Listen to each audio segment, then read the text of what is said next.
Hello అండి అందరికీ. ఇంకా ఈరోజు మా వారి బర్త్డే కదా, టెంపుల్కి వెళ్దామని రెడీ అవుతున్నాము. పిల్లలు ఇద్దరైతే స్కూల్కి వెళ్ళిపోయారు. నేను మా పెద్దోడితో ముందే చెప్పాను, నాన్న ఒకవేళ వీలుంటే నేను నాన్న టెంపుల్కి వెళ్ళి వస్తాము, మీరు స్కూల్ నుంచి వచ్చిన తర్వాత మేము టెంపుల్కి వెళ్ళిన విషయం మీకు తెలిస్తే ఒకవేళ నువ్వు ఏడవద్దు నాన్న, మమ్మల్ని ఎందుకు తీసుకెళ్ళలేదు అని చెప్పాను. ఓకే అమ్మా, మీరు వెళ్ళి రండి టెంపుల్కి అన్నాడు మా పెద్ద బాబు. మా ఇంట్లో ఎప్పుడు నేనే లేట్గా రెడీ అవుతాను.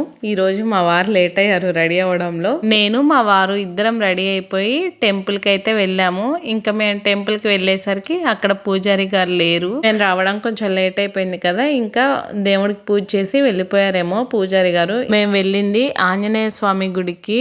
ఇంకా మేము దేవుడికి దండం పెట్టుకొని ఇలా ఒకళ్ళకొకళ్ళం బొట్టు అయితే పెట్టుకున్నాము. నేను మా వారికి బొట్టుని ఒక్కసారి అంటించి వదిలేశాను, కానీ మా వారు చూడండి ఆ బొట్టు నాకు చక్కగా అందంగా కుదిరే వరకు అలా ఓపికతో బొట్టును పెడుతూనే ఉన్నారు. ఆంజనేయ స్వామికి మనస్ఫూర్తిగా దండం పెట్టుకొని ఇంకా ఇంటికైతే వచ్చేసాము. మా వీడియో నచ్చితే ఒక లైక్ చేయండి, మా ఛానల్ని సబ్స్క్రైబ్ చేసుకోండి.